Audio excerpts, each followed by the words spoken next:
Mateus 28,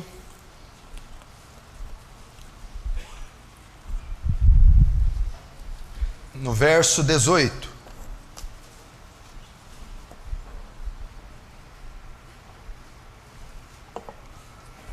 Está escrito assim, na linguagem revista atualizada: Jesus, aproximando-se, falou-lhes, dizendo: toda autoridade ou poder foi-me dada no céu e na terra. Ide, portanto, fazei discípulos de todas as nações, batizando-os em nome do Pai e do Filho e do Espírito Santo, ensinando-os a guardar todas as coisas que vos tenho ordenado. E eis que estou convosco todos os dias, até a consumação dos séculos. Vamos fechar nossos olhos e vamos orar mais uma vez. Pai Santo e Pai Bendito, nessa noite damos a Ti a honra, a glória, a magnificência, o domínio, a proeminência, a primazia desta reunião. Que seja um culto cristocêntrico, que tudo que ocorrer aqui vise a Sua glória. Peço que Tu fales conosco pelo poder da Sua palavra, que o Espírito de sabedoria do Senhor esteja sobre nós, abrindo o nosso entendimento e o nosso coração para a Sua palavra. Derrama, Senhor, da Sua maravilhosa, da Sua abundante graça sobre nós, e faz-nos abundar no Seu amor, no Seu conhecimento, que o Seu temor se apodere desse local, que o Senhor seja exaltado, que o Seu reino avance, em o nome de Jesus, amém. Estamos fazendo aqui uma série de evangelismo. Depois nós tivemos algumas interrupções, e elas foram bem oportunas, e agora nós retornamos. Então, eu vou pregar aqui, você fica atento no que tiver escrito ali, e você toma nota, você que trouxe papel e caneta. Nós vamos fazer uma espécie de um estudo hoje, ok? Presta atenção. A palavra evangelismo significa trazer as boas novas, instruir pessoas nas coisas concernentes à salvação, a grande comissão. O evangelismo é uma ordem de Jesus que é conhecido como grande comissão. Mateus 28, 18, 20, é o que eu li. É-me dado todo o poder no céu e na terra, portanto ide e fazei discípulos em meu nome. Aqui está a tarefa da grande comissão. Preste muita atenção. Jesus consumou a obra dele no Calvário, ok? Todos pecaram e a raça humana estava condenada. Deus então propicia um meio da raça humana ser salva, enviando Jesus. A morte de Jesus no Calvário é a propiciação, é o meio, é o sacrifício que salva os pecadores. Aqui ele já tinha vindo, se encarnado, tinha cumprido o seu ministério terreno, morrido na cruz, sendo o sacrifício de expiação, de propiciação pelo pecado. Ele ressuscita ao terceiro dia, demonstrando que o sacrifício dele foi aceito por Deus. A ressurreição de Cristo é muito importante no evangelismo, porque se ele só tivesse morrido, Satanás teria vencido. A ressurreição de Cristo prova que ele aceitou aquele sacrifício. Deus aceitou. E ele ressuscita ao terceiro dia. Fica na terra, depois da ressurreição, 40 dias mais ou menos na terra. Ele ressuscita e não vai para o céu direto. Fica 40 dias aqui com o corpo glorificado. E aqui neste texto, ele já está subindo aos céus. Mas antes de subir aos céus, ele encontra os apóstolos, com exceção de Judas, que havia suicidado, e mais alguns homens, e mais 500 discípulos. Ele reúne com eles, e ele dá uma ordem a eles, antes dele subir aos céus. Ele diz: portanto, ide e pregai o evangelho a toda criatura da terra. Página 2, Marcos 16, 15. E disse-lhes: ide por todo o mundo e pregai o evangelho a toda criatura da terra. Quem crer e for batizado será salvo, mas quem não crer será condenado. Nisso consiste a tarefa da grande comissão. Ele dá esta ordem aos discípulos. Aqueles 500 discípulos que estavam lá, mais os 12, representam a igreja e representam os cristãos de todas as eras. Então todo o cristão está debaixo dessa ordem, a ordem do ide. Portanto, ide, ele ordena que nós vamos. A palavra ir fala de viajante, deslocar, sair do seu lugar. Então, portanto, deslocai, viajai, saiam dos vossos lugares para pregar o evangelho. Então, assim o evangelismo consiste em levar a mensagem do evangelho da salvação aos pecadores perdidos. É uma ordem que envolve todas as classes de cristãos, isto é, toda a igreja, os jovens, adultos, casados, solteiros, idosos e até mesmo as crianças. Nisso consiste o evangelismo, entendeu? Volta para a página 1. A palavra evangelismo significa trazer boas novas, instruir pessoas nas coisas concernentes à salvação de Cristo. 2. E ele dá isso na grande comissão. Depois que ele ordena os discípulos e os apóstolos, ele sobe aos céus. Ok? Página 3. O evangelismo como missão. Muito se fala sobre missões, enviar missionários para os quatro cantos da terra, e as centenas de nações perdidas. Inúmeros jovens sonham em tornarem missionários, porém na verdade todo cristão é um missionário, ou pelo menos deveria ser. Todo cristão, eu disse todo, tem uma missão, aliás uma grande missão, que é ordenada por Cristo, pregar o evangelho a toda criatura da terra. Eu disse toda a criatura. Então, o que eu posso chamar da grande comissão? Comissão, chamados para uma missão. Chamados para uma missão. Quando Jesus reúne aqueles 500 discípulos, ele os chamou para uma missão. Grande comissão. Eles foram chamados para uma grande missão. E qual é essa missão? A evangelização da terra, a evangelização do mundo. Então todos que estão aqui são missionários, ou deveriam ser. Muito se fala de missões, missões transculturais, missões em outros países, mas na verdade a missão inicia dentro da nossa casa, na nossa vizinhança, no nosso trabalho.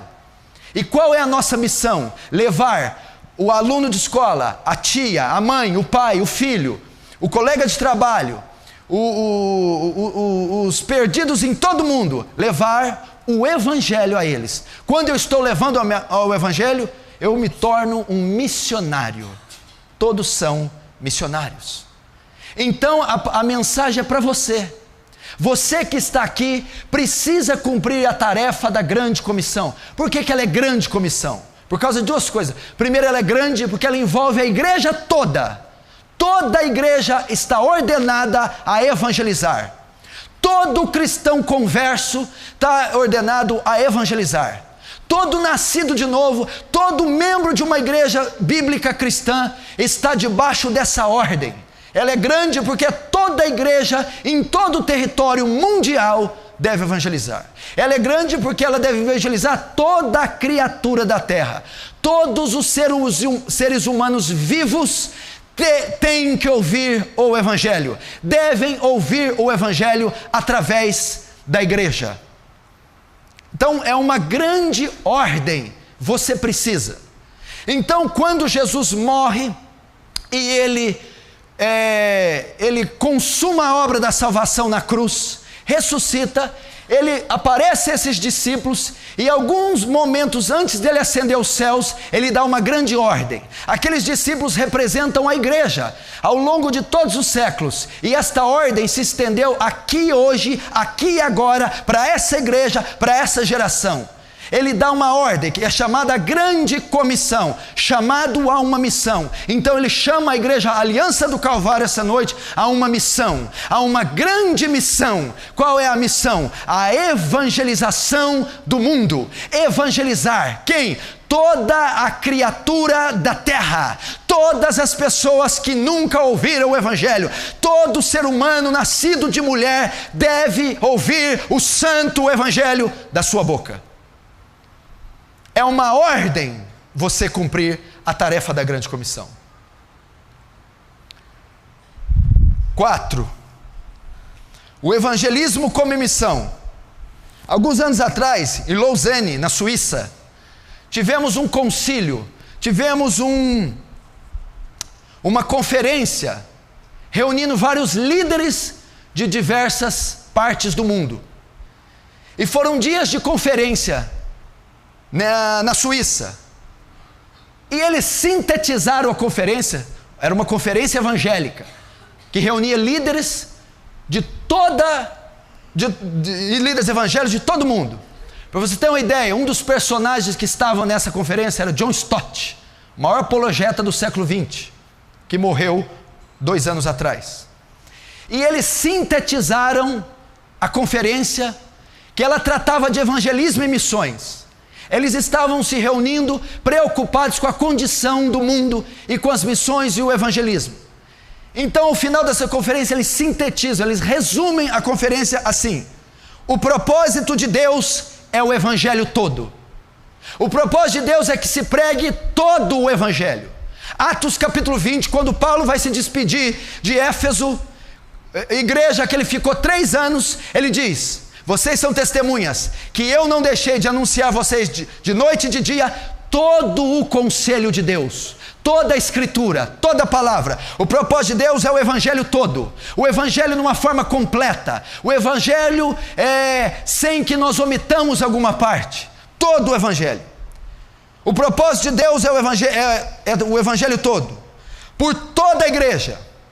O propósito de Deus é que toda a igreja pregue, que todo cristão anuncie, que todo nascido de novo pregue, que todas as classes de cristão, todas as idades, sexos, cores de cristãos na terra preguem o evangelho. Esse é o propósito de Deus, o evangelho na íntegra, não um evangelho prostituído, não um evangelho miserável. Hoje não se prega o evangelho todo, se prega parte do evangelho. Quando se prega parte do evangelho, não está se pregando o evangelho. Quando se fala só do amor de Deus, não se fala da ira de Deus, não é o evangelho. Quando se fala só da ira de Deus, não se fala do amor, não é o evangelho. Quando se fala só das promessas, só das bênçãos, e não se fala da cruz, do novo nascimento, não é o evangelho.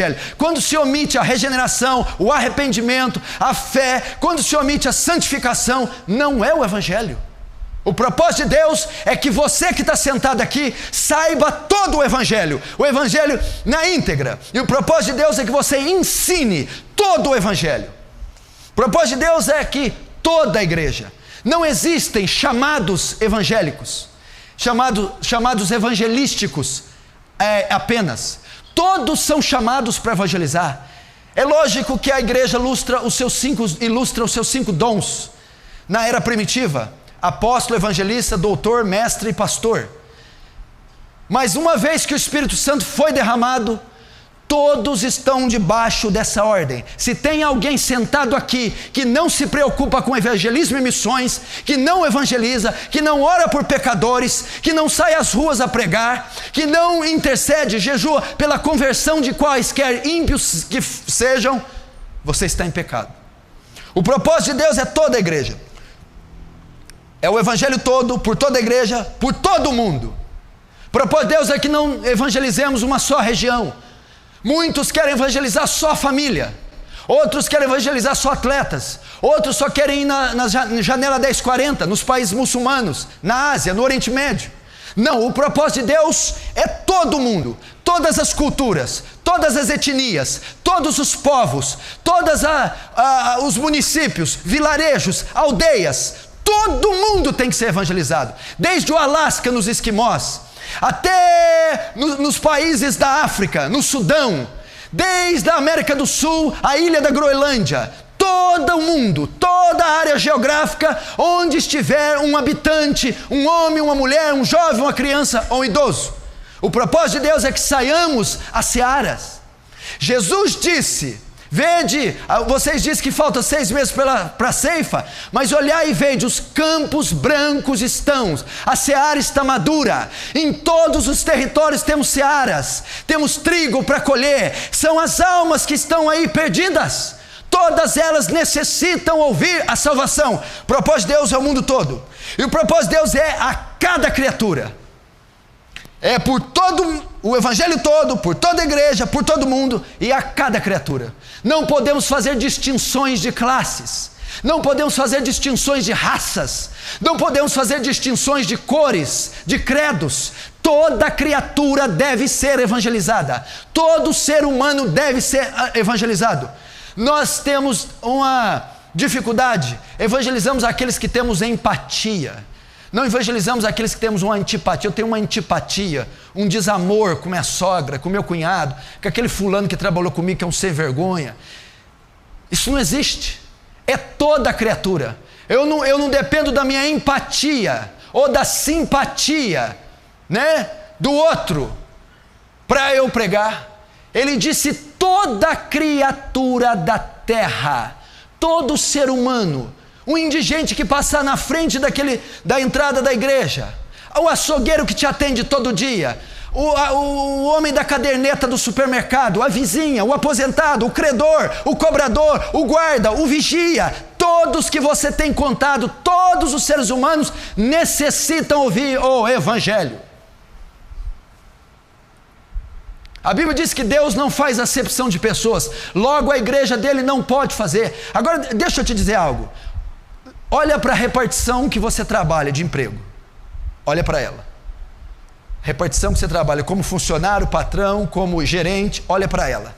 Quanto tempo você trabalha? Olha com quantas pessoas você convive na rotina do trabalho diariamente, mensalmente. Olha onde você estuda. Olha as pessoas que você se comunica.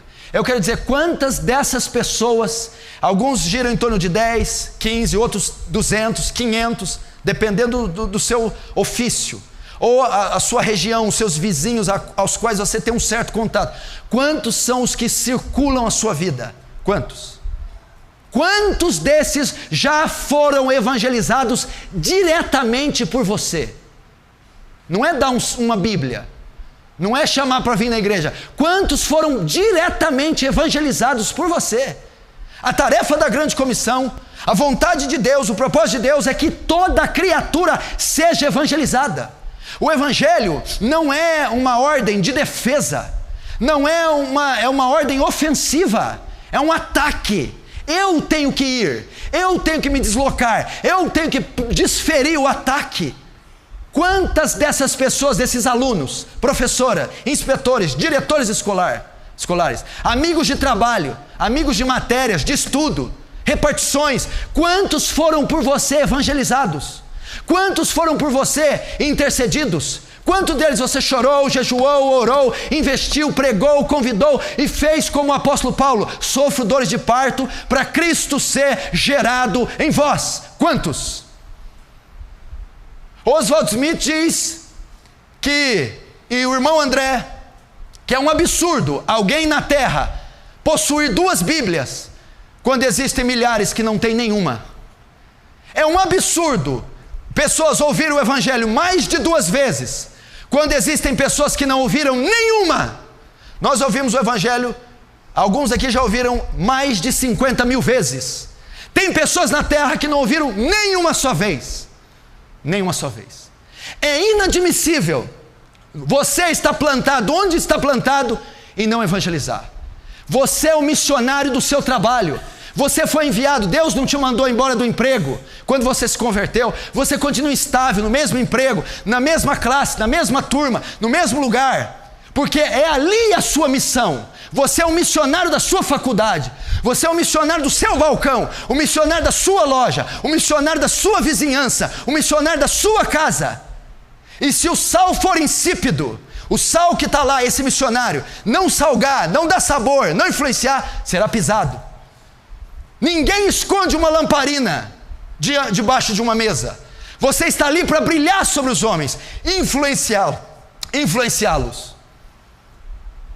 Você está omitindo. Não é necessário sair às ruas, viajar, passar continentes. Não é necessário ficar buscando. Estamos rodeados de pecadores o dia todo. Você não pode prestar um serviço para alguém enquanto presta, deixar de anunciar o evangelho para ele. Você não pode receber um serviço em casa, um eletricista vai na sua casa, desde que ele fique 1h30 ou passe 2 dias, você não pode deixá-lo ir embora sem anunciar o evangelho a ele. Se você é alguém que presta serviço, você também, quando for na casa do seu cliente, você não pode sair sem que você tenha testemunhado o evangelho para ele. Aliás, o seu trabalho, o perfil que Deus te deu, é um perfil típico para você evangelizar. A função que você faz, quer estudante, quer profissional, quer do lar, Deus plantou você, porque é dessa maneira, nesse meio, com esses recursos, que você vai evangelizar. Um funcionário não pode sair da sua empresa, se você é cristão, patrão, sem ter ouvido o evangelho de você, sem você ter gemido por ele. Você não pode. Você não pode sair de uma empresa sem que o seu patrão tenha ouvido o evangelho, sem que os seus amigos tenham ouvido o evangelho. Isso é um absurdo e é um dos crimes mais graves contra Deus, porque pode estar dependendo da salvação dessas pessoas, pode estar dependendo da nossa evangelização. Notou? É toda criatura, e nós estamos rodeados dessas criaturas todos os dias, o dia inteiro, todos os meses e todos os anos. Elas não se convertem porque elas não creram, elas não creem porque elas não ouvem porque nós não pregamos, não testemunhamos, não levamos ela a Cristo. A partir de hoje, você vai mudar, você vai fazer um projeto de evangelização, aonde você está plantado. Deus me envia, Deus te enviou na faculdade, Deus te enviou no balcão, Deus te enviou naquela escola, Deus te enviou naquele bairro, ali é a sua missão. Você é o Hudson Taylor do seu bairro, você é o William Carey da sua faculdade, você é o David Livingstone da sua escola. Evangelize, influencie, está cheio de pecadores. Quem são as almas? Os seus clientes. Quem são as almas? Os seus patrões. Quem são as almas? Os alunos. Quem são as almas? A escola. Os parentes. Você conhece esse versículo, eu já falei milhares de vezes. Se eu digo ao pecador que ele vai morrer, e tu sabendo disso não o adverte, ele morrerá pelo pecado dele, mas o sangue dele demandarei da sua mão, cobrarei da sua mão, naquele dia eu requererei da sua mão. O maior pecado nosso será chegar diante do trono de Deus e Deus dizer: milhares de almas foram para o inferno por causa da sua omissão, por causa da sua timidez, por causa da sua covardia, porque você investiu o seu dinheiro com futilidade, trivialidade, porque você gastou o seu tempo, o seu físico se empanturrando de mundo e de vaidade, ao invés de se doar para a causa missionária. A visão de Deus é o mundo, por toda a igreja, por todo mundo, a cada criatura. A visão de Deus é o mundo. Quando Jesus disse, Atos 1 capítulo 8, ficar em Jerusalém, até que do alto sejais revestidos de poder, e recebereis poder, e ser-me-eis minhas testemunhas. Lembraram? Aonde que nós vamos testemunhar, Jesus? Jerusalém, cidade. Judeia, estado. Samaria, continente. Aos confins da terra, todo o globo terrestre. A visão de Deus é o mundo, porque Deus amou o Brasil de tal maneira, porque Deus amou a Ásia de tal maneira, porque Deus amou São Paulo. É assim que está escrito? Não. Porque Deus amou a Europa, porque Deus amou o mundo, cosmos, todas as nações, todos os continentes, todos os povos, todas as etnias, todas as raças tribais, todos os seres humanos, em todos os pedaços distintos da terra. A missão de Deus é o mundo inteiro. O campo missionário clama por obreiros. O campo missionário está morrendo à míngua. Falta candidatos às missões. Falta homens dispostos a morrer para esse mundo e viver para a evangelização. O século passado, 2 séculos, grandes missionários tivemos. Esses homens se foram. Onde estão os candidatos ao ministério? O mundo está perdido. 70 milhões de africanos não conhecem a Deus. 2 bilhões e 400 milhões de seres humanos na Terra nunca ouviram o Evangelho. Na França, existem 700 cidades que não possuem uma igreja evangélica sequer. 700 cidades na França. O propósito de Deus é ganhar o mundo, é salvar o mundo, é o mundo inteiro. Quem enviarei? Quem há de ir por mim? Temos nações inteiras morrendo no pecado. Você viu isso em alguma das nossas aulas? Você viu o índice, o crescimento dos muçulmanos, das seitas multimilionárias, das seitas neopentecostais? O mundo naufraga num caos. A visão de Deus é o mundo inteiro. E o método de Deus é a igreja. O propósito de Deus é o evangelho todo, por toda a igreja, por todo mundo, a cada criatura. A visão de Deus é o mundo, e o método de Deus é a igreja. Escute, você que está acomodado, com a sua roupa cara, com a sua geladeira lotada, com seus carros na garagem, com o seu conforto e estabilidade financeira. O método de Deus ganhar o mundo não são os anjos, não é Miguel, não é Gabriel, não são os serafins, não são os arcanjos, não são os querubins, não há outra entidade, não há outro método, não há outro povo. O método de Deus ganhar a terra é a igreja. É você, é o povo escolhido, eleito, salvo. É a igreja, coluna e baluarte da verdade. O método de Deus, Deus não tem métodos alternativos, não tem plano B, Deus não tem jeitinho brasileiro. Ele escolheu a igreja, Ele escolheu a mim e a você. O método para a evangelização do mundo é a igreja. E o tempo de Deus é agora. Qual é o tempo para pregar o evangelho todo? Para que toda a igreja pregue, por todo mundo, para toda criatura. A visão de Deus é o mundo, mas quando? O método de Deus é a igreja, mas quando? O tempo de Deus é agora. Timóteo, pregue em tempo e fora de tempo, quer oportuno, quer não. O tempo de Deus é agora. A seara está madura.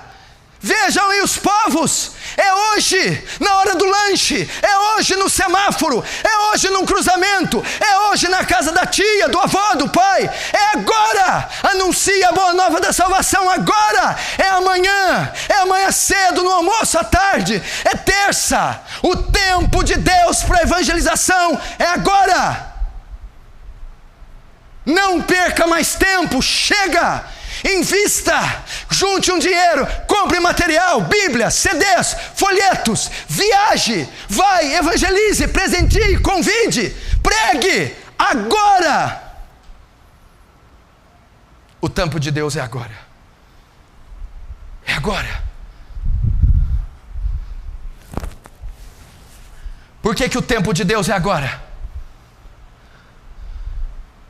Porque Jesus se aproxima, a volta. Por que o tempo é de agora? Porque o mundo jaz no maligno. Por que o tempo é agora? Porque todos estão debaixo da ira de Deus, estão morrendo. Só a hora que eu comecei a pregar, já morreram centenas de milhares de pessoas em todo o mundo. E a maioria delas foi ao inferno sem o evangelho.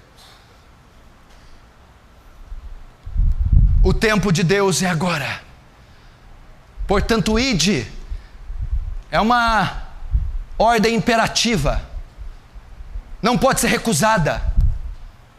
A evangelização é imperativa, é hoje, é agora. Talvez o seu avô não passe dessa noite, seu vizinho, talvez o seu amigo vai fumar a última pedra de crack essa noite, sem ter ouvido o evangelho. Talvez a sua mãe e o seu pai, que estão empanturrando de cigarro e álcool uma hora dessa, podem ter um infarto essa noite. Talvez aquele amigo, vizinho, colega, mãe, pai, aquele que está em outro estado, região, país, não passe dessa madrugada. Pelo Skype, pelo e-mail, pelo celular, por carta, por avião, carro, ônibus, a pé, vá até eles e anuncie o precioso evangelho da graça e da glória de Deus. A visão de Deus é agora. é hoje. Olhai os campos e vede como brancos estão. Olhai para a seara, já está madura. Jesus está dizendo: vem aí os samaritanos. A visão de Deus é agora. 5. Veja algumas frases para mexer com você.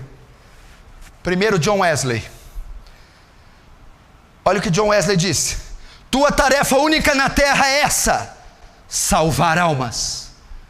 Quer saber qual é a sua tarefa? A sua única tarefa na terra: salvar almas. Segundo John Wesley, sua tarefa única na terra é essa: salvar almas. John Wesley. Deus tinha um único filho e fez dele um missionário. David Livingstone. Olhe como esses homens enxergavam o evangelismo. Veja esse. Alguém orou assim: Deus, tem misericórdia dos perdidos. A resposta de Deus foi: já tive misericórdia, agora você precisa ter, evangelizando-os. Talvez você dizendo: tem misericórdia dos perdidos, tem misericórdia dos africanos. Deus está dizendo: eu já tive misericórdia deles enviando meu filho, agora tenha misericórdia você indo pregar para eles. Sua única tarefa na terra: salvar almas. Deus tinha só um filho, disse David Livingstone, e fez dele um missionário. Jesus foi um grande missionário. Jesus pregou a povos. Jesus teve uma vida missionária, entregou cada fibra, cada partícula dele às missões. Você está se preocupado com evangelismo e missões? Eu vou dizer algo para você, olhe para mim. Quando você começa a fazer a cara que você está fazendo por eu estar pregando, e já se ficar, desculpar, ou se julgar, você está sendo egoísta. Isso é egoísmo. Ele não dá uma tarefa para quem não tem condição de fazer. Ao invés de você reclamar, olhar para a sua incapacidade, olhar: eu não posso, eu sou fraco, eu estou em pecado, eu não sei, eu não tenho direito, eu sou burro, analfabeto. Isso nada mais é do que egoísmo.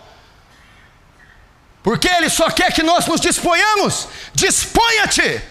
Faça como John Wesley: acordo pela manhã, bato continência para o capitão da minha salvação e lhe pergunto: quais são as suas ordens para hoje? Faça isso. Diga como Isaías: quando Deus vem, a quem enviarei? Quem há de ir por mim? Isaías dá um passo à frente: eis-me aqui, envia-me a mim, eis-me aqui. É muito egoísmo da nossa parte, até quando nos julgamos. Página 6. O evangelismo como missão. Quem não ama missões transculturais deve começar a duvidar de sua salvação, pois é o diabo que odeia o término da tarefa da evangelização mundial, pois isso significa o fim de sua obra na terra. David Bottel.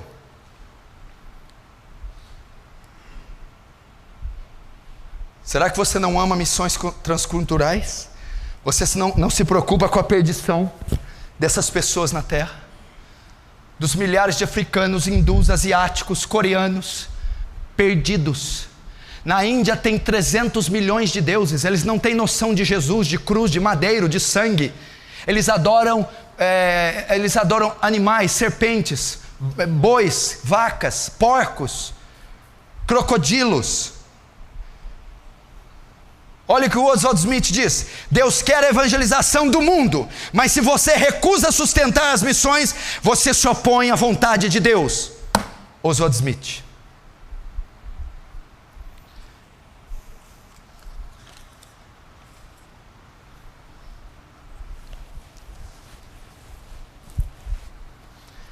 Essa é a tarefa da grande comissão.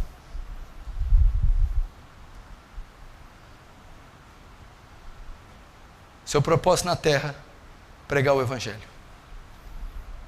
Quanto você doou para missões esse ano? Quanto você investiu para missões? Não, pastor, mas a nossa igreja não tem uma missão. Tem uma missão na Santa Casa, uma missão no Santa Terezinha, uma missão no Aeroporto 3, uma missão no Santa Efigênia, uma missão aqui no bairro Cidade Nova, uma missão na sua vizinhança. Tem muita missão. Você não pode ir: eu vou patrocinar os CDs. A igreja quer comprar 10 mil CDs, evangélicos, eu vou ajudar. Eu vou ajudar com cartaz, eu vou ajudar com obra social, eu vou ajudar cortando cabelo, eu vou ajudar ensinando informática, eu vou ajudar fazendo alguma coisa. Qual que é o viés da Heart Cry? Ou você entra no poço, ou você segura a corda. Ou você é o que entra no poço, o que está na frente das missões. Ou você é o que segura a corda, o que patrocina as missões. Agora o que você não pode é ficar sem nenhum dos dois. 7. O objetivo do evangelismo.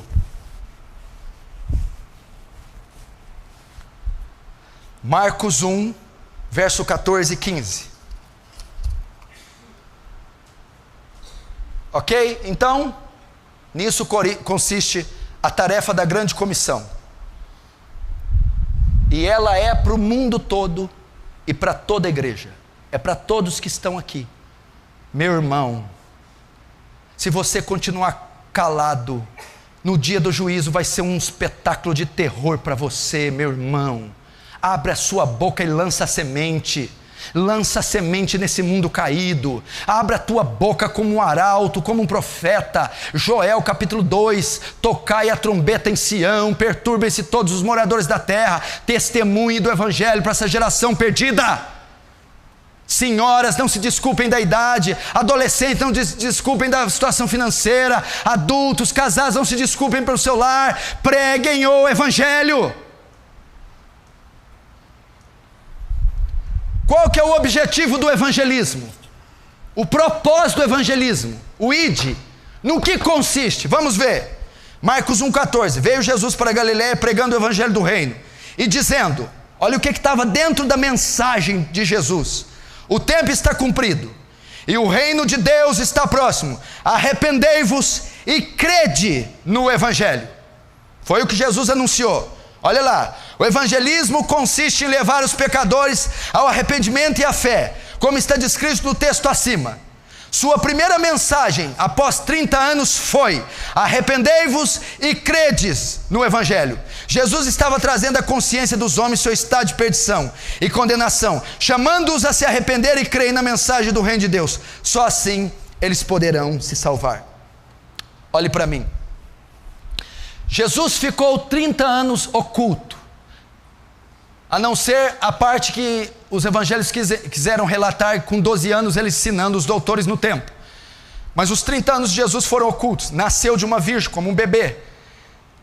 No 30º ano ele inicia o seu ministério.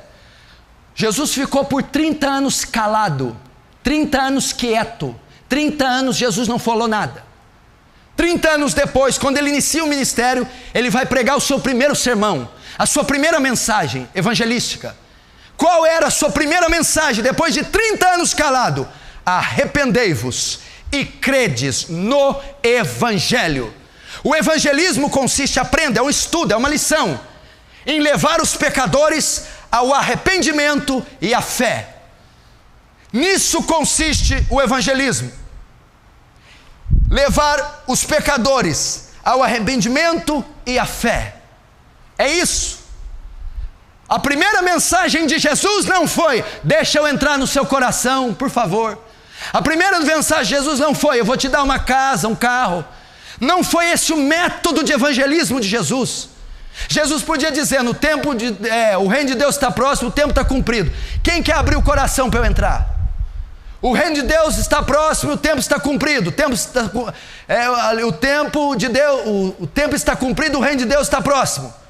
Quem quer uma casa? Quem quer cura? Foi essa a mensagem? O tempo de Deus está cumprido e o reino de Deus está próximo. Arrependei-vos e credes no evangelho. Foi esse o método de Jesus. Evangelismo consiste em ir às ruas, às famílias, às escolas, às nações e levar os pecadores ao arrependimento e à fé, ao arrependimento e à fé, a fé e ao arrependimento. No evangelismo consiste nisso. Quando você sair para evangelizar, seja uma pessoa, seja uma multidão, você tem que ter em mente que o propósito do evangelismo é levar os pecadores a se arrepender dos seus pecados e crerem em Jesus. Evangelismo consiste em arrependimento e fé. arrependimento e fé. Agora você entende por que está cheio de bode na igreja? Como é que você pega um pecador depravado e fala assim, ó, Jesus te ama, Ele tem um plano maravilhoso para a sua vida, vem para a igreja que você vai ficar bem. Esse tipo de mensagem leva o pecador ao arrependimento e à fé? O propósito do evangelismo é levar eles ao arrependimento e à fé. Pensa num pecador aí, numa tantada. Se você chegar para ele, Deus vai te dar uma vida melhor, Deus vai curar você, Jesus te ama, olha, eu tenho um projeto maravilhoso para a sua vida. É esse o seu evangelismo, a maioria, né? Esse tipo de evangelismo vai levar o pecador ao arrependimento e à fé? Agora você está vendo que está cheio de bode na igreja? Porque eles foram evangelizados desse jeito. Vem, Jesus tem um plano para você. Está doendo, vem que Ele cura. Está endividado, vem que Ele paga. Está sozinho, vem que Ele te dá uma pessoa. Então a pessoa vem atraída por isso. E ela nunca nasceu de novo. Ela nunca creu. Porque ela nunca ouviu o verdadeiro evangelho. Ela não foi levada à fé ao arrependimento. Porque esse tipo de mensagem não leva ninguém a fazer uma reflexão da vida. Não leva ninguém a nascer de novo. 8. O estado da humanidade. Jesus exigiu isso por conta do estado em que os homens se encontram. O estado em que o homem se encontra. Vejamos isso. Romanos 3:23. Porque todos pecaram e destituídos ou carecem da glória de Deus. O termo afirma, ao dizer todos, aspas, que toda a raça humana está contaminada com o pecado. E destituídos da glória de Deus estão, isto é, separados estão da glória de Deus, estão cortados do vínculo direto com Deus e sua santa presença. Presta atenção, por que Jesus disse isso? Por que a primeira mensagem de Jesus foi arrependei-vos e credes? Por que no evangelismo eu tenho que levar os pecadores ao arrependimento e à fé? Por que a ordem da grande comissão é levar os pecadores ao arrependimento dos pecados e à fé em Cristo? Por que Ele ordenou? Por que o sermão nosso tem que consistir nisso? Por causa do estado do homem. Por causa do estado do homem. Porque todos pecaram. E destituídos, separados de Deus estão, condenados estão, arruinados, todos pecaram. O texto afirma dizer todos, toda a raça humana está contaminada com o pecado. Página 9. Eles estão debaixo da ira de Deus. Olha o estado do homem. Romanos 1,18. Porque do céu se manifesta a ira de Deus sobre toda a impiedade e injustiça dos homens. Os homens estão debaixo da ira de Deus. O que é estar debaixo da ira? Olha só, Romanos 1,18. Porque do céu se manifesta a ira de Deus. Os homens estão debaixo do julgamento de Deus. Os homens estão debaixo de maldição. Os homens estão debaixo de condenação. Isso significa estar sobre a ira.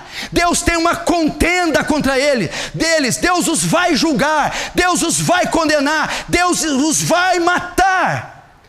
E isso traz uma trágica consequência que está no texto abaixo. Romanos 6:23. Porque o salário do pecado é a morte. A grande consequência é a condenação eterna. Esse é o estado da raça humana à parte de Cristo, ou fora de Cristo, de morte espiritual. Romanos 5,12 diz também: portanto, como por um homem entrou o pecado no mundo, e pelo pecado a morte, assim a morte passou a todos os homens, por isso que todos pecaram. Esse é o estado do homem. Por isso a mensagem deve ser de arrependimento. Por isso a mensagem deve ser de fé. Se você está aqui, tem uma mãe ímpia, um pai ímpio, um tio, sobrinho, amigo, se você conhece alguém no globo terrestre que está em pecado, esse é o estado dele. A ira de Deus se manifesta sobre ele, está sobre ele. A Bíblia diz que quem crê é salvo, quem não crê, a ira de Deus está sobre ele. Romanos 6 diz que traz uma trágica consequência. O salário do pecado é a morte. A paga, a retribuição. Essas pessoas estão condenadas ao inferno. Elas estão mortas espiritualmente. Por um homem entrou o pecado no mundo e pelo pecado a morte. Assim todos os homens morreram. Todos estão mortos. Todos estão condenados. Todos estão sob a ira. Todos estão sujeitos ao inferno. Por isso que o evangelismo consiste em levar esses homens a se arrependerem desse estado que eles se encontram, a se arrependerem destas obras. Por isso Jesus disse. Agora, Romanos 1,18, Romanos 3,23, todos pecaram e carecem da glória de Deus. Romanos 1,18 diz como que está o ímpio. A ira de Deus está sobre ele. Romanos 6 diz qual é a condenação para ele? O inferno. Romanos 5 diz que ele morreu. Agora pega uma espécie de pecador dessa e fala: Jesus tem um plano maravilhoso na sua vida. Olha aqui com quem que você está falando. Você tem que dizer para eles: arrependam-se dos seus pecados e creiam no Evangelho. 10. Outros textos que diz, aqui se você quer estudar em casa, não vamos ter tempo, anota. Romanos 1, 18, 32, vai dizer o estado do ímpio. Quem é o ímpio? E ali tem uma lista, de 18 ao 32, estando cheios de toda iniquidade, maldade, avareza, prostituição. Romanos 3, 8, 18 também diz, como está escrito, não justo sequer nenhum, é o estado deles. Mateus 15, 19, sabe o que é? Romanos 1,18 fala das coisas mais atrozes que o ímpio faz: assassinato, fornicação, maldade, perversão. Romanos 3 é a mesma coisa. Mateus 15 é para aquele que diz: pastor, mas eu não mato, eu não estupro ninguém, eu não degolo ninguém, eu não aciono bomba atômica. Mas todo pecador tem isso no coração. Ele pode não fazer, mas está no coração. Jesus diz, Mateus 15, 19, porque do interior do homem, do coração, é que saem os adultérios, os assassinatos, os crimes. Todo pecador tem embutido, incutido, insuflado no seu coração a perversidade. Então uma velhinha que costura crochê e Adolf Hitler não tem diferença nenhuma no que diz respeito à essência pecaminosa. Tanto Hitler como a velhinha sem Jesus vão para o mesmo inferno. A velhinha que faz crochêzinho, porque a maldade está dentro do coração dessa mulher. A diferença é que a de Hitler manifestou em obras. Quantos estão entendendo, diz amém. Amém.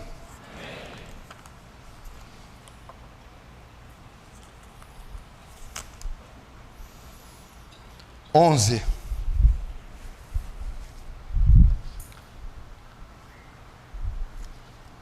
A cura para o pecado humano. A única maneira para os homens saírem desse estado de condenação é arrependendo dos seus pecados e crendo no Evangelho, como está em Marcos 1,15 e 1,14 e 15. Pode corrigir aí, Daniel. Não, é 1,15 e 16.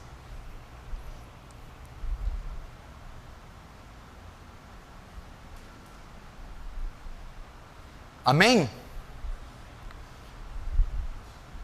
Por que Jesus ordenou isso? Agora você está entendendo? Vamos mais uma vez para você memorizar. 30 anos o Messias de Israel calado.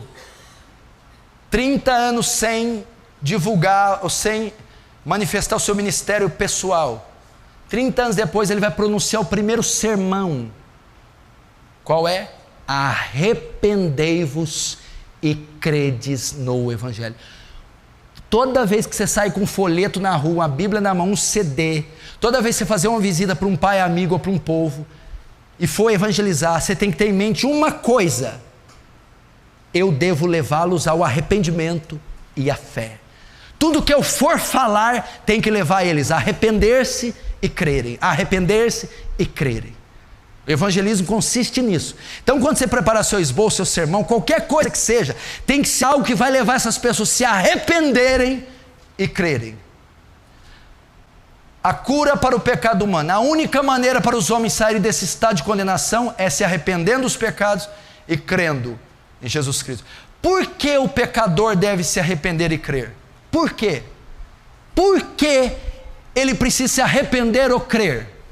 Já parou para pensar por que ele é arrependendo e crendo que ele vai? Não tem outra maneira. Tem gente que acha que para ir para o céu acender vela, rezar missa, fazer um sacrifício, uma procissão, o karma, a peregrinação para Meca, o nirvana, e a pilha de êxtase, o santo daime, para tentar ser salvos. O evangelho diz que nada disso, nenhuma obra pode salvar, nenhuma prática externa, nada, só o arrependimento e a fé. Por que o arrependimento e a fé salva? Número 12, fé, Efésios 2:8, porque pela graça sois salvos, por meio da fé, isto não vem de vós, é dom de Deus. Romanos 5:1, justificados pois pela fé, temos paz para com Deus, por nosso Senhor Jesus Cristo. Porque a fé é o único meio de conquistar a salvação, porque a fé é o único meio de mudar esse estado do homem de condenação para salvação, porque a fé é o meio que Deus propiciou. Olha lá, porque pela graça sois salvos. Efésios está dizendo que há uma maneira de ser salvo, há uma maneira de ser perdoado, há uma maneira de sair da ira de Deus, há uma maneira de sair da justiça de Deus, é pela fé. Pela graça sois salvos. Graça, dádiva de Deus, do original grego charis, graça, presente de Deus. Como eu recebo esse presente? O perdão do pecado, a remissão, a salvação. Como eu recebo? Por meio da fé. Por isso que os pecadores têm que ser levados à fé, porque só a fé, não uma vela, uma procissão, não uma cura, uma cesta básica, uma teologia da prosperidade, só a fé pode salvar os pecadores. E Romanos 5 diz, justificados pois pela fé. O que é justificado? Todo pecador é injusto, todo pecador é ímpio, todo pecador pratica a injustiça, todo pecador é iníquo. O pecador só pode ir para o céu se ele se tornar justo. Como o pecador se torna justo? Justificado, pois, pela fé. Quando o pecador crê, quando o injusto crê, ele se torna justo diante de Deus. Por isso que o evangelismo deve levar. Se você prega, evangeliza, e ele não é levado à fé, ele nunca vai ser salvo, porque só a fé te dá a graça, salvação. Só a fé te justifica dos pecados. Talvez se você está aqui e nunca creu, você nunca foi justificado. Talvez você está aqui e nunca creu, você nunca recebeu a graça, a salvação. E por que você nunca creu? Talvez você nunca ouviu o evangelho verdadeiro que pode produzir fé no seu coração. A palavra vem do grego pistos, que quer dizer que crê, que confia, confiança. É só quando o ímpio, iníquo, condenado, sujo, deposita a confiança dele em Cristo, deposita a fé dele na cruz, deposita a fé dele no evangelho, é que ele é salvo. É quando ele crê, porque no momento que ele crê, ele se torna justo. É simples de mostrar isso. Aqui está a sua cédula. Os seus pecados são como crimes. Tem 8.000 crimes de assassinato. Você acha que alguém deixa de ser preso ou ser morto que matou 8 pessoas? Pecados são como crimes. Aqui está a ficha do pecado. Essa está aqui escrito, ó. Paulo Carlos da Silva Júnior, meu nome. 8.000 pecados, 8.000 crimes, que vão me dar o direito da prisão perpétua ou a guilhotina, a forca, ok?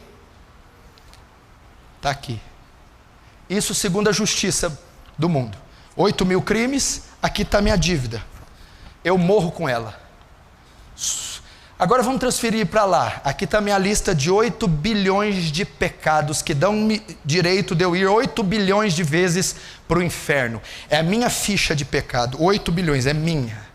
E essa ficha, diante do tribunal de Cristo no último dia, vai me condenar para o inferno, porque eu cometi os 8 bilhões. Sabe o que a fé faz? O que a cruz de Cristo? Quando eu creio, essa ficha é arrancada de mim e colocada no peito de Jesus. Ele pega os 8 bilhões de pecado para ele. Aí ele pega a folha branca, a justiça dele, nenhum pecadinho, e ele cola no meu. A meu pecado passa para ele, a justiça dele passa para mim. Nesse instante eu sou justificado. Agora o que fez isso? Trocou o pecado pela justiça do Cristo. A fé. A fé.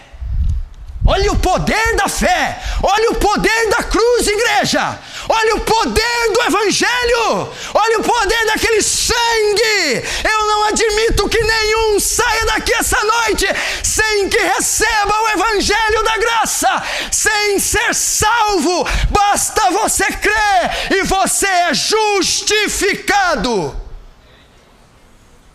pela fé.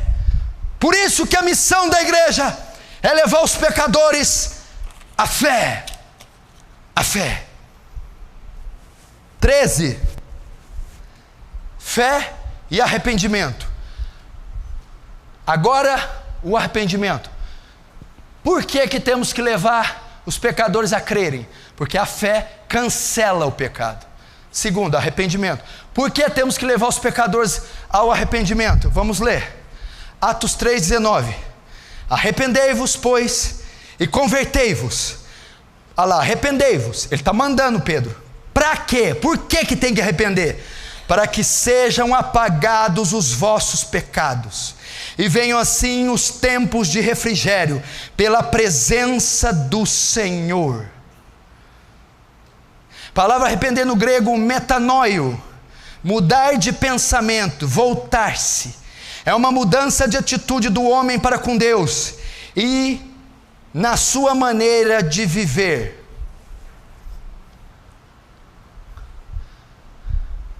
Presta atenção. Se você dá uma cesta básica para alguém, se você der uma Bíblia, se você fizer uma terapia, mas essa pessoa não se arrepender, ela não pode ser salva. E apareceu João Batista no deserto da Judéia pregando o arrependimento. E ele disse: produzis frutos dignos de arrependimento. Nicodemos, se alguém não nascer da água e do Espírito, não pode ver o reino dos céus. Entre outras palavras, Jesus estava dizendo: Nicodemos, ninguém pode herdar o reino dos céus se não arrepender-se. Por que eu preciso levar? Então, uma cesta básica, um cafezinho, uma visita, falar que Deus ama, falar que tem uma vida melhor, não vai levar aqueles seres de Romano, corruptos, ao arrependimento. Por que tem que levar ao arrependimento? Porque olha lá, arrependei-vos, pois, e convertei-vos. Por que, Pedro? Porque uma vez que vocês se arrependem, os seus pecados são apagados, e venham tempos de refrigério pela presença do Senhor. Meu irmão, para que os seus pecados sejam apagados, para que os pecados do seu vizinho, para que os pecados da sua mãe, tia, amiga, dos africanos, hindu e americanos sejam apagados, eles têm que se arrependerem. O arrependimento produz o perdão de Deus. O arrependimento produz o apagar dos pecados. Ele diz, Isaías: dos seus pecados eu não me lembrarei mais.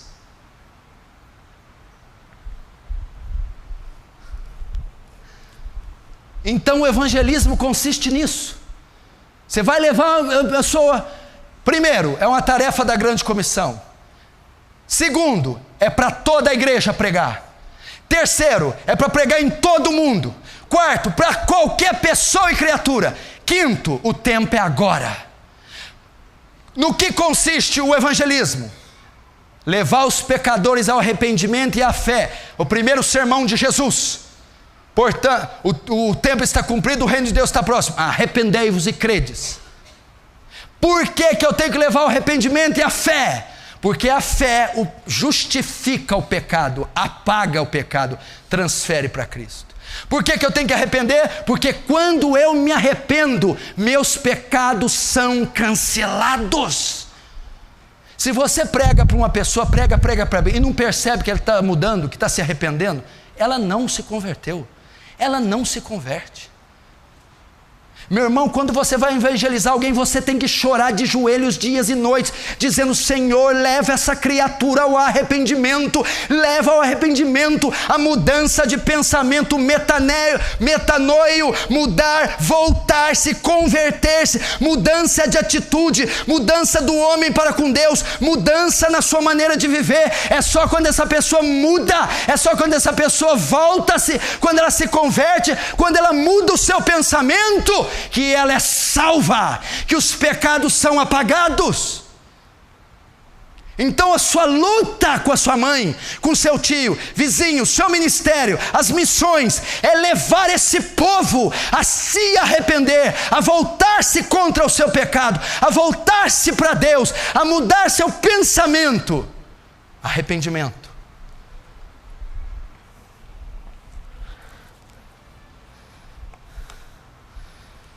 (14)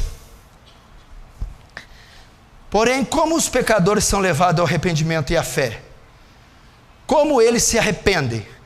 Como eles creem? O que pode produzir arrependimento e fé em seus corações?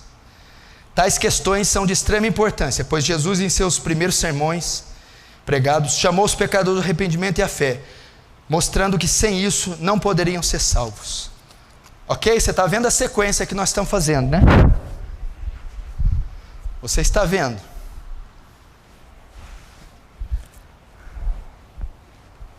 Quem está entendendo diz amém. Amém. Se você depois quiser vir com um pendrive, você pode pegar tudo isso aí, tá? Esse esboço, as aulas do discipulado, estão todas arquivadas. Você pega um pendrive e copia, está tudo no PowerPoint.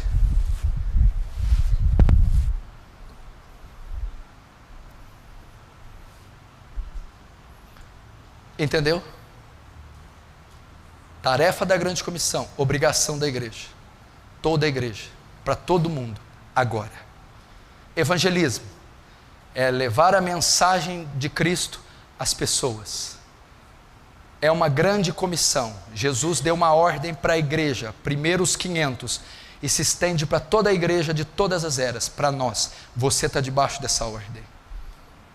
O que consiste o evangelismo? Levar pecadores ao arrependimento e à fé. Por que levá-los ao arrependimento e à fé? Por causa do estado de depravação que eles se encontram e de julgamento. Arrependimento e fé. E por que arrependimento e fé? Porque quem arrepende, quem crê, seus pecados são cancelados, ele é justificado. Quem crê, recebe a graça, salvação. E arrepender, porque quem se arrepende, tem os seus pecados cancelados, apagados. É quase que a mesma coisa, arrependimento e fé. Elas acontecem quase simultaneamente. Alguns perguntam, quem vem primeiro, arrependimento ou a fé? Fé ou arrependimento? É quase que algo simultâneo. Alguns termos usam, quem crê é salvo, outros, quem arrepende é salvo. Então são quase que simultâneos. Ah, então é assim que um pecador é salvo? É. É assim que a minha mãe é salva? É. É assim que o meu pai? É. O vizinho? O amigo? É. É assim que qualquer cidadão da terra é salvo? É. É só ele crer? É. É só ele se arrepender? É. Se ele arrepender e crer, ele é salvo? Sim. Então como que eu faço para o meu pai arrepender e crer? Como que eu faço para minha tia? Os colegas de trabalho? Como que eu faço para a faculdade? Para as cidades? As missões, as nações, os povos? Como os pecadores são levados ao arrependimento e à fé? Como eles se arrependem? Como eles creem? O que pode produzir arrependimento e fé em seus corações? Vamos ver o que produz. 15. A resposta para essas perguntas se encontra em Romanos 10, 17, e em Atos 2, 37 e 38.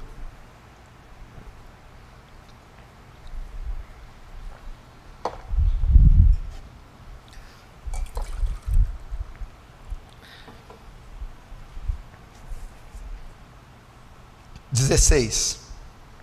Romanos 10, 17. De sorte que a fé ok? A fé vem, a fé é produzida no coração de alguém pelo ouvir, e o ouvir pela palavra de Deus. A passagem acima fala, de sorte que a fé vem pelo ouvir e ouvir da palavra de Deus, ou seja, ouvir do evangelho. Assim, quando o pecador ouve o evangelho, ouve a pregação da santa palavra, ele pode crer, e se ele crer, ele será salvo, como Efésios 2:8. Pela graça sois salvos por meio da fé. Quem crer, segundo Efésios, é salvo. Romanos 10:17 diz: o que produz fé no coração de um pecador? Como a minha mãe, ela crê. Como que um africano crê? Quando ele ouve o evangelho. Assim, quando o pecador ouve o evangelho, ouve a pregação, ele crê. 17. Vamos ver a cura para o pecado humano. Veja o caso do eunuco etíope. Presta atenção nessa palavra. E correndo Filipe, ouviu que lia o profeta Isaías. O eunuco lia o profeta Isaías. Filipe disse: entendes tu o que lês? O eunuco responde: como poderei entender se alguém não me ensinar? Então Filipe, abrindo a sua boca e começando nessa escritura, lhe anunciou a Jesus. E indo eles caminhando, chegaram ao pé de alguma água. E disse o eunuco, presta atenção. E disse o eunuco: eis aqui a água, que impede que eu seja batizado? Então disse Filipe: é lícito, você pode se batizar, se crês de todo o coração. Então respondendo ele disse: creio que Jesus Cristo é o Filho de Deus. E mandou parar o carro e desceram ambos a água, tanto Filipe como o eunuco, e o batizou. É o batismo mais rápido que a Bíblia menciona. É o evangelismo mais rápido que eu já vi. Estava numa carruagem conversando com ele, leu o profeta Isaías, pregou. O eunuco se batizou imediatamente depois. A fé, meu irmão, o que produz fé? A pregação do evangelho. Notem, o eunuco estava sentado no carro e ia adorar todo o tempo ali em Jerusalém. E quando ele volta da adoração, ele está lendo o profeta Isaías. Filipe vai na carruagem dele e pergunta: você está entendendo o que você está lendo? O eunuco diz: eu não entendo. Como é que eu posso entender se alguém não falar para mim? Como é que eu posso crer se eu não ouvir? O eunuco diz: entendeu? O que salva não é a fé, Filipe? É. O que justifica não é a fé? É. Eu quero crer. Quer? E como eu vou crer se eu não ouvir? Porque a fé vem pelo ouvir. Então Filipe, começando dali de Isaías, expôs para ele o Cristo, pregou o evangelho. Quando Filipe prega o evangelho, a pessoa pode crer. Será que o eunuco creu? Quando ele viu uma água, disse ali: pode me batizar. Filipe devolve: olha, se a pregação que eu disse produziu fé em você, você pode se batizar. Se o que eu falei gerou fé, você é salvo. É lícito se crer de todo o coração. Você crê? O eunuco disse: eu creio que Jesus Cristo é o Filho de Deus. O que produziu fé no eunuco? A pregação de Filipe, a exposição de Filipe. O eunuco ouviu, de sorte que a fé é pelo ouvir, e o ouvir da palavra. Filipe incrédulo, eunuco incrédulo, debaixo da ira de Deus, debaixo do juízo, filho da ira. Quando ele ouve, ele crê. Quando ele crê, ele é justificado. Quando ele é justificado, ele é salvo. É lícito se crer de todo o coração. Eu creio. Parou ali, desceram os dois à água, o eunuco se batizou. Então você vê que o evangelho, a pregação produziu fé no coração do eunuco. Quando você prega para alguém o evangelho, esse alguém é levado à fé. Esse alguém pode crer. quando você anuncia o Evangelho, a única coisa que pode salvar os pecadores, a única coisa que pode salvar esse mundo é a pregação do Evangelho. É quando o etíope, um africano, um hindu, um americano, um asiático ouvem a exposição do Evangelho, quando eles ouvem a fé produzida, gerada nos seus corações, e quando a fé é gerada e eles creem, eles são perdoados, eles são salvos. Fé. Então como que você vai levar sua mãe a crer? Os povos? Quando você prega o Evangelho. Arrependimento, o que produz? Página 18. O que produz arrependimento? Vamos ver Atos 18, Atos 2, verso 37 e 38. E ouvindo eles isto, compungiram-se em seus corações e perguntaram a Pedro e aos demais apóstolos: que faremos, homens e irmãos? E disse-lhes Pedro: arrependei-vos, e cada um de vós seja batizado em nome de Jesus Cristo, para perdão dos pecados, e recebereis o dom do Espírito Santo. Essa também é a maneira que Deus leva os homens ao arrependimento, ouvindo a pregação do Evangelho, como pode ser visto no discurso de Pedro. A multidão, ao ouvir sua pregação, se arrependeu. Qual a única coisa que salva? Arrependimento e fé. O que produz fé? Romanos 10. De sorte que a fé vem pelo ouvir e ouvir da palavra.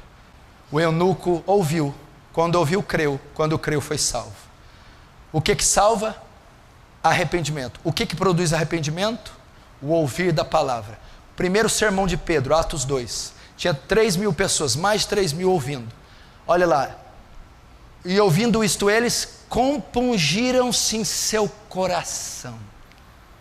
Quando eles estavam ouvindo o sermão de Pedro, o arrependimento começou a ser gerado no coração. Compungiram, contristaram, consternaram, quebrantaram, começaram a se arrepender. Começou a acontecer um distúrbio dentro deles, começou a acontecer um cataclisma. Eles estavam se arrependendo. Eles lembraram do cigarro, do álcool, da prostituição, do dinheiro, da mentira, da sensualidade, da lascívia, da maldade, da arrogância, soberba, da ganância, avareza, materialismo. E aquilo foi, eles foram se arrependendo. O que pegou aqueles judeus incircuncisos, malignos, filhos da ira, e fez eles se arrependerem? E ouvindo eles isto, ouvindo o quê? O sermão de Pedro. O sermão de Pedro era a pregação do Evangelho. Olha lá. E ouvindo eles isso, compungiram-se em seu coração e perguntaram a Pedro e aos demais: que faremos? Eu oro para que quando eu pregue nessa igreja, vocês saiam: meu Deus, o que eu faço? O que farei, pastor? O que farei com a minha mãe? O que farei com meu pai? O que vai ser da minha vida? É isso que está dizendo Pedro. E agora? O que vai ser de nós, Pedro? Nós estamos perdidos. Foi isso que a pregação de Pedro gerou em 3.000 pessoas. Arrependimento. Arrependimento. É a pregação. Quer levar alguém ao arrependimento? Pregue. Quer levar alguém à fé? Pregue. Por que eu tenho que levar a fé ao arrependimento? Porque a fé justifica o pecado. Arrependimento apaga pecado. Porque nisso consiste a mensagem do Evangelho: levar pecadores ao arrependimento e à fé. Estão entendendo? Diz amém. Depois você estuda essa passagem em casa. Olha que tremendo. E ouvindo eles isso, foi um sermão cristocêntrico. A obra de Cristo, a vinda de Cristo, a morte de Cristo, a ressurreição de Cristo, é o que estava contido no seu sermão. Quer aprender a evangelizar? Estuda esse sermão aqui, ó. Atos 2, começa ali. Depois do derramar do Pentecostes, Pedro se levanta e começa. Compungir o coração. Para quem é candidato a ser pregador aqui: pastores, diáconos, obreiros, candidatos a ministério da pregação, aqui o seu sonho tem que ser isso aqui, a sua meta. Toda vez que você pregar, estiver diante de um público, você tem que ser como Pedro, um Ezequiel, diante dos ossos secos. Sua meta é sair de um culto e os pecadores dizerem: meu Deus do céu, o que foi aquilo? Eu fui atravessado pela espada do Espírito essa noite. Meu coração se consternou, se inflamou, enquanto aquele pregador punha-se de pé e anunciava o Evangelho. Você, quando sobe num púlpito, tem que ser Ezequiel, diante dos ossos secos, ouvindo Deus dizer: profetiza e diz, ossos secos, ouvi a palavra do Senhor, para que os pecadores se constranjam. Último, e nós encerramos.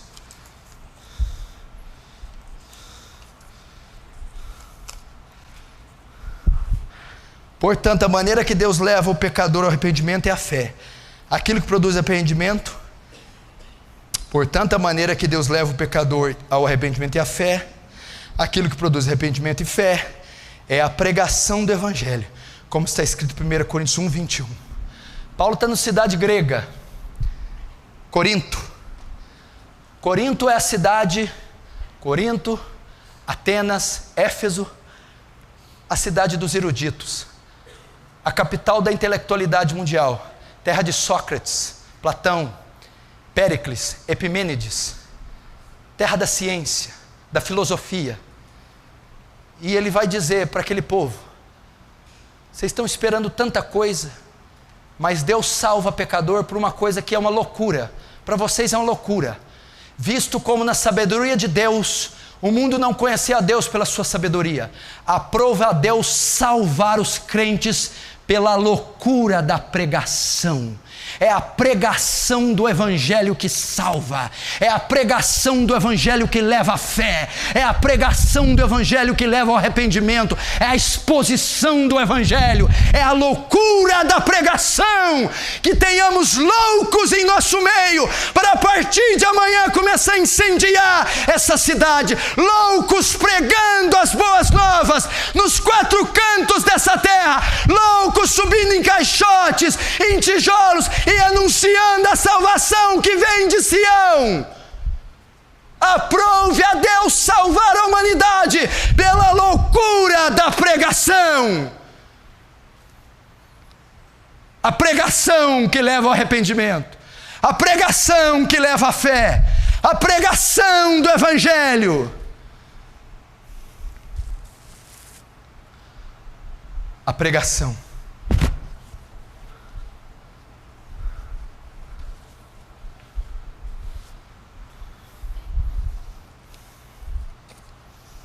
Do Evangelho.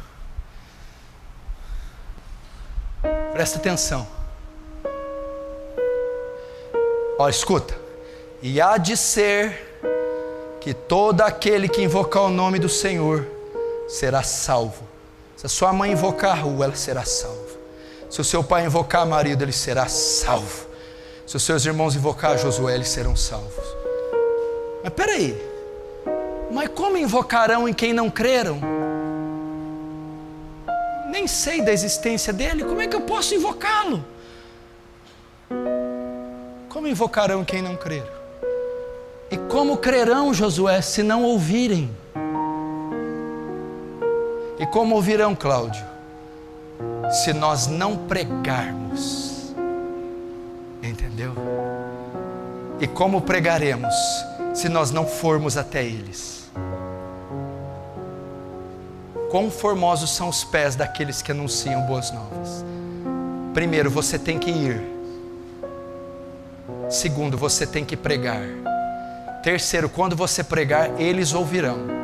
Quarto, quando eles ouvirem, eles crerão.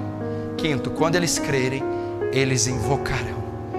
Sexto, quando eles invocarem, Deus terá misericórdia deles. Deus terá misericórdia da sua mãe, Deus terá misericórdia do seu pai, Deus terá misericórdia dos seus vizinhos. E todo que invocar o nome do Senhor será salvo. Eles hão de invocar. Deus há de ter misericórdia desses senhores, desses velhos, dessas famílias perdidas, desses povos. Portanto, ide e pregai a toda criatura da terra.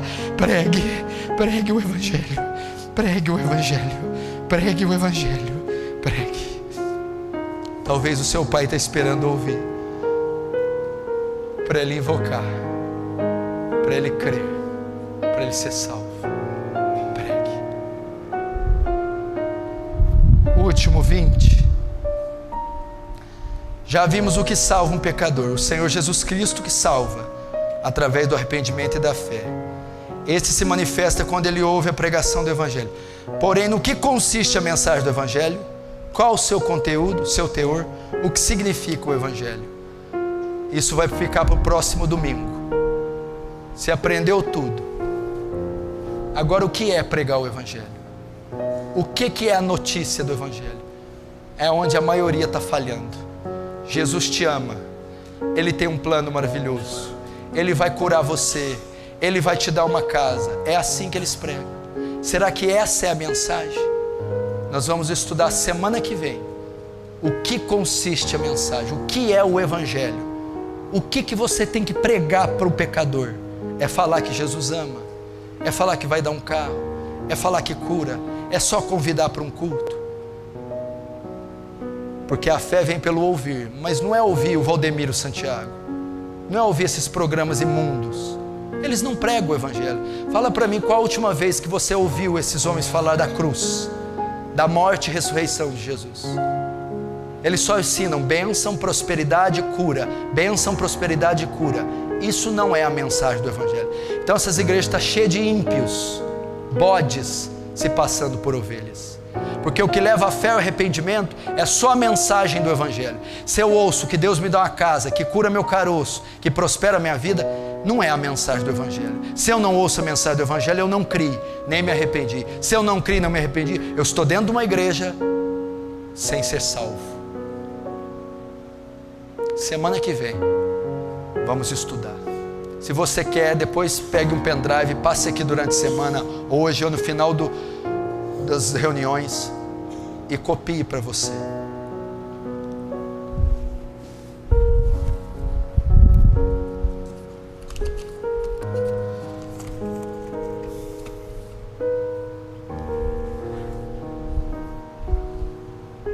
Essa é a obra da grande comissão. Que Deus levante soldados aqui essa noite, guerreiros, homens com a sua espada desembainhada, batendo continência para o capitão, esperando a ordem do general. Que tenhamos missionários aqui, profetas, que tenhamos evangelistas, um povo que morreu para esse mundo e que vai se ocupar de salvar os pecadores. Não pergunte como, quando, por quê, onde, quantos recursos, quem você é, o que você tem. Só diga: eis-me aqui, Senhor, envia-me a mim. Feche os seus olhos, curva a sua cabeça.